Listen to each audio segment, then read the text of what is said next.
Tuwing buwan, obserbahan ang National Deworming Month sa Pilipinas. Kaya naman ngayong araw ay makakasama natin si Dr. Mildred Llanes, Medical Officer 3 ng Infectious Disease Cluster, para magbigay kaalaman sa usaping deworming. Magandang araw po, Dr. Llanes.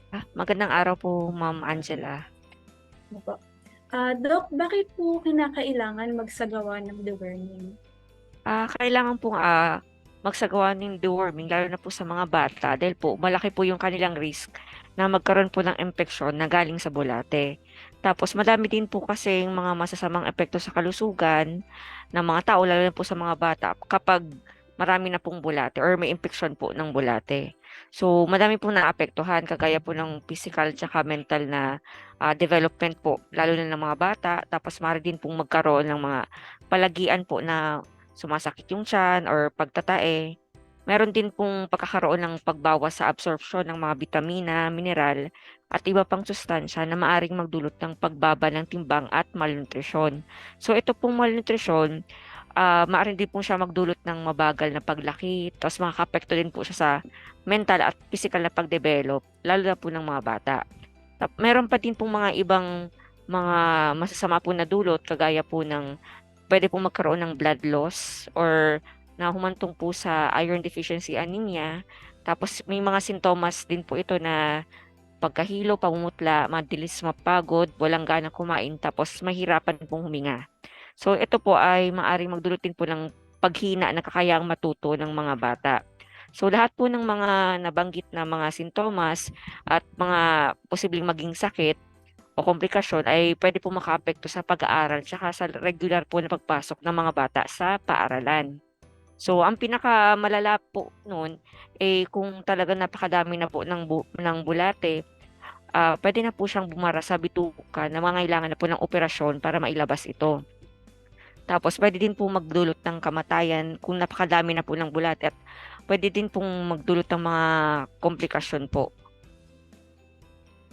Opo, Opo, napakarami po pala ng komplikasyon ng yan. Ano opo. naman po, Doc, yung proseso po ng pagde-deworming?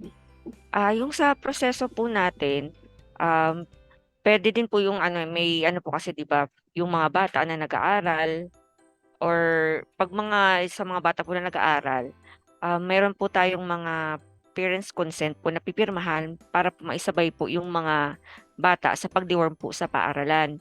So, ipapaalam po ng mga guro yung schedule po ng pag-deworm po sa mga bata po na nag-aaral.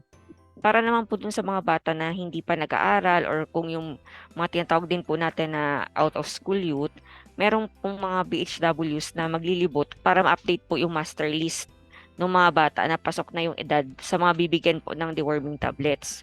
Ipapaalam din po ng mga BHW, nurse or midwife na assign sa inyong barangay yung schedule po ng pag-deworm sa barangay. Yun po. Opo. May age limit po ba, Doc, yung pagpapa-deworm? Ang pag-deworm po natin is ano po, from 1 to 19 years old po. Opo. So, bukod po sa mga bata na nasa school, sino-sino pa po yung pwedeng magpa-deworm?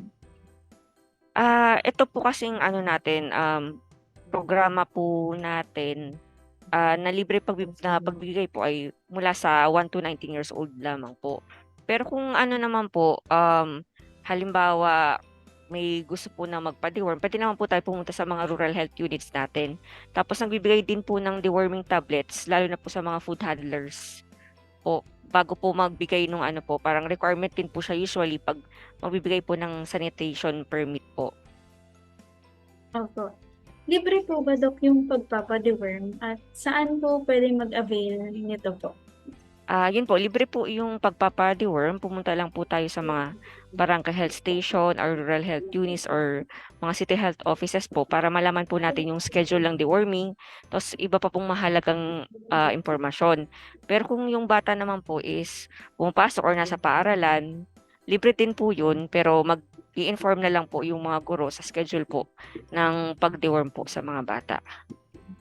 Okay po. At ayan, napag-usapan nga po natin yung proseso ng pagde-deworm at ang mga dahilan at kung sino-sino yung pwede magpa-deworm. Abangan ang pagbabalik ng Chikahang Pangkalusugan para sa mga karagdagang impormasyon tungkol sa deworming.